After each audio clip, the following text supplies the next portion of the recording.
My name is Lala, and I'm from Youth Uprising, and I'm here with representatives from Metro Teen AIDS. So I just want to ask you guys about your organization and just tell us briefly what you do, what's your overall mission and goal, and what you guys are trying to accomplish with the youth. Okay, well, I'll start off. My name is Deron Perkins, and the overall goal of Metro Teen AIDS is to hopefully eradicate, but to at least contain the AIDS epidemic that's in DC. For those who don't know, the AIDS rate in DC is 1 in 20. But kind of on the lighter side, the AIDS rate in the youth, ages 13 to 24, is 1 in 100.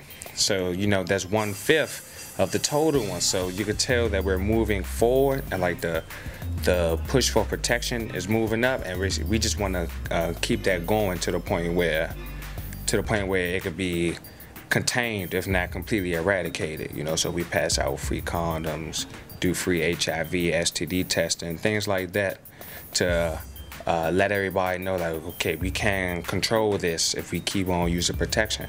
And yeah, that's mostly our goal. My name is Dewayne Lawson Brown, the Community Outreach Coordinator at Metro Teen AIDS, and we're here at the Sex Tech Conference to talk more about our Real Talk DC campaign. It's a collaborative effort with the Department of Health and ISIS to make sure that we are providing information about HIV testing to everybody in Washington, D.C., specifically that 13 to 24-year-old crowd, in completely creative ways. So we're doing a lot with text, new media, so a lot of internet outreach, as well as face-to-face, in-person outreach. So why do you guys think that the AIDS and HIV awareness is low in your community? And for even the youth that are aware, why do you feel that they don't take it seriously? It's just more that I don't care attitude.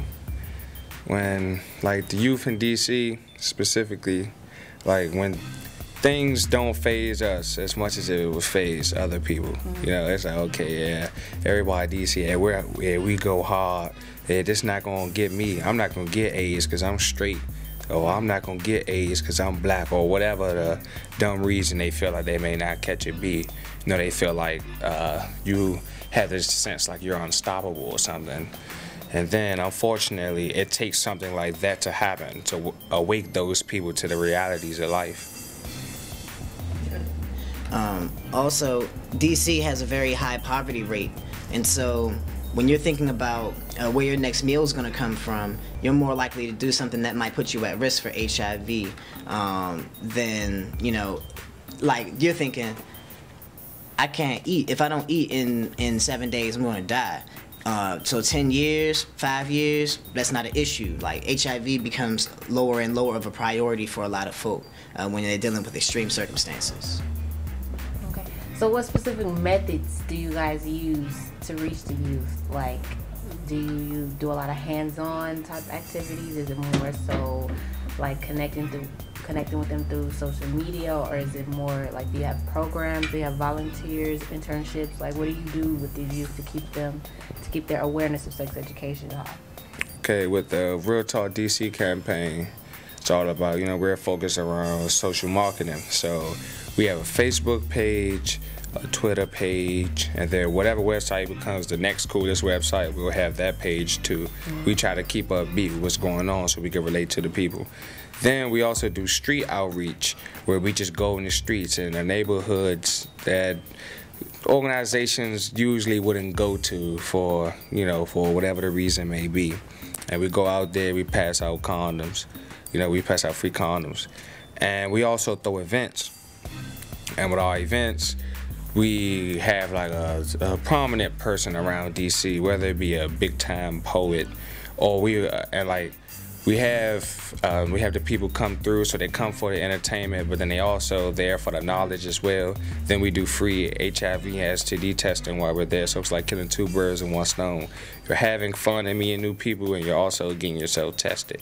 You know, then we also offer like incentives. Like when Drake came to DC, we gave we had a raffle. Once you get tested, you get a raffle ticket. And if you win a raffle, one time we raffled off Lady Gaga tickets, Drake tickets, you know, just more incentives to bring the youth there. Because we feel like we can keep them with our entertainment. The whole thing is just bringing them there. So sometimes just a little incentive will give them the extra push to come. And so Deron touched on the events and the street outreach. I'm going to talk a little more about some of the media stuff that we do. We have a number with ISIS. If you text Real Talk to 61827, it'll hit you back with a text message asking you what quadrant you live in Washington, D.C., and you can find out about testing centers in your neighborhood all throughout the D.C. area. Also, you'll also receive another test asking if you want to get linked in and find out about all of the events that we throw within Washington, D.C. So you can get text messages from us about the different things that we do. And also, you can play a trivia game. So this is how we spread some of that knowledge in a fun way. Folks can text Real Talk 3, get the trivia information, and then just keep playing and playing and playing and try to beat their own score. And so it's fun. It's like, ah, man, you know, I think I'm playing a game, but the whole time I'm learning all of this knowledge. And that's a great way that we use technology to get information across. We also utilize our Facebook page to reach more of the 18 to 24 crowd as well. That's been a group that historically with Metro Teenage has been a little bit harder to reach, and so with the internet outreach we've been able to reach them. Also, realtalkdc.org is our website that has all of our information about our youth center, the Freestyle Youth Center, as well as information about all the events that we throw, the testing centers, the trivia, as well as information for providers who talk about some of the tougher issues like poverty that we don't necessarily always cover. So we try to make sure that it's comprehensive for all people. So how many youth and young adults do you guys actually service, do you know? Man, to answer that question, it really depends on the day. So I'll get in more in depth about what Wayne was talking about.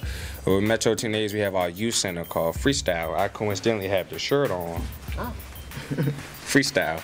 And that's actually how I became affiliated with Metro Teenage. Because it was a youth center that was right across the street from my middle school.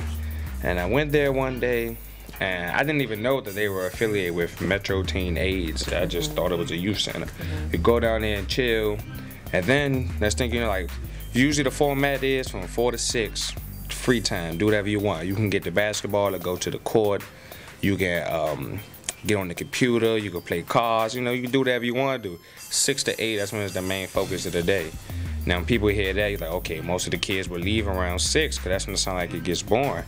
Well, we really don't talk about, like, we don't really, like, really hard talk about AIDS and STDs. We probably do that, like, once or twice a week.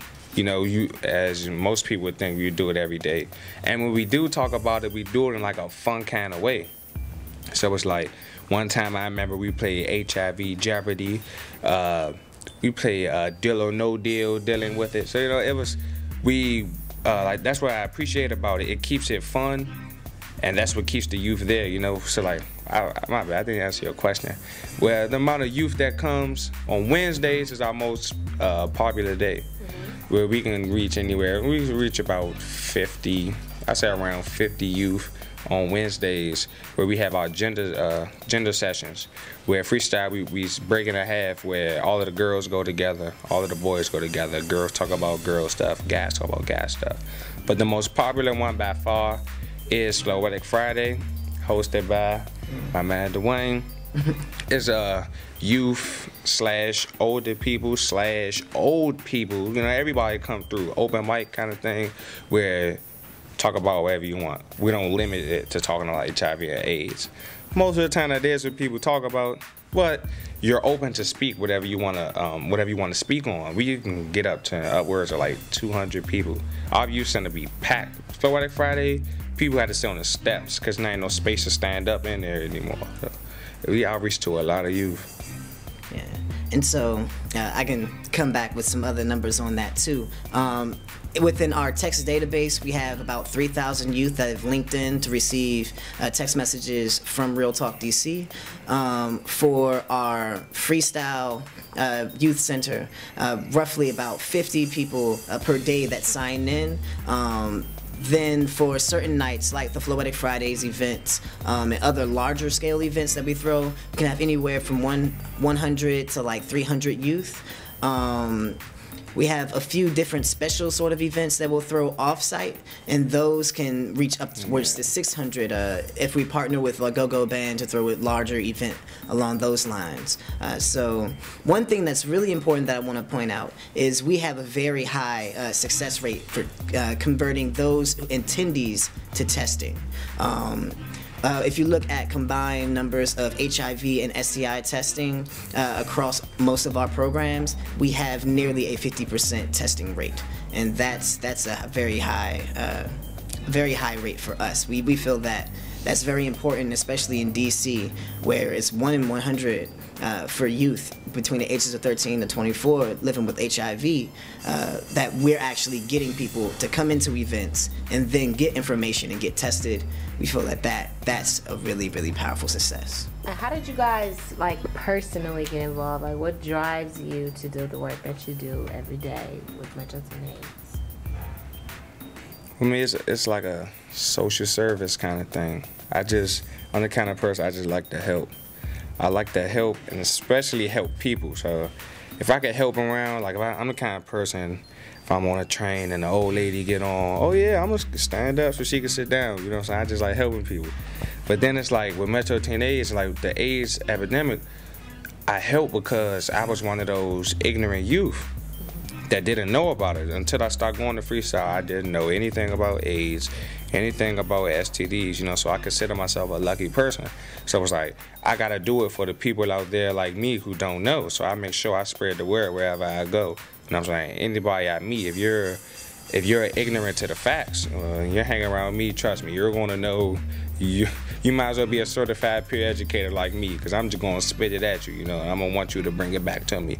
That's how it is. And with me continually doing that, my friends, it helps them, and then they talk to their friends, and next thing you know, DC is a small place.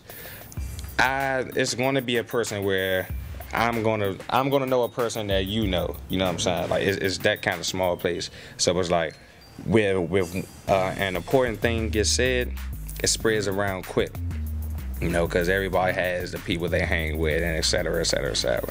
And it's like, so if I feel like if I can put this out now, and it's something real, and it's about sex, and with teens have sex, so it's like, okay, this is something I could talk about. And like I'm talking about 401k or something, they gotta worry about that years from now, you know? This something that's going on right now. So it's like, yeah, this is something they want to talk about. Yeah. Deron hit it right on the head. I started out as a peer educator, so I was in Deron's shoes 10 years ago, and it was the same story. I hung out at my high school, was down the street from Freestyle, started hanging out over there, and then over time started out as a peer educator, worked my way up as an outreach education specialist, and then moved into this position 10 years later. And I personally feel like that's the type of growth that we need, because I'm not going to be here forever. Folks aren't listening to me as much as they used to because I'm getting older. And so it's important that we have the next generation ready and primed to take over. I know Deron's going to eventually have my job and surpass it. So that's the goal. Is my purpose now is to prep the next generation so that there are 17 little Derons running around making sure that the HIV rate in DC is lower. So that's my goal. So, any highlights from presentations that you want to mention? Any last remarks? Any shout outs to anybody watching? Any? Okay. Shout out to my mother. I love you. You knew it was coming because I always shout you out wherever I go. Shout out to my grandmother, Nana. I love you too. To the whole family, I'm not forgetting about y'all either, but you know how they are.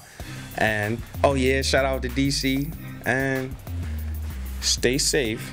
Let them know you in Cali doing your thing. I'm in Cali doing my thing. It's a lot of hills out here. If you ever go to DC, text Real Talk to 61827. You can find out where you can get free condoms and all that. Come down Freestyle Youth Center. Deron Perkins. If you want to know my whole name, holler at me. We could chill. This for anybody who wants to come out DC. Yeah.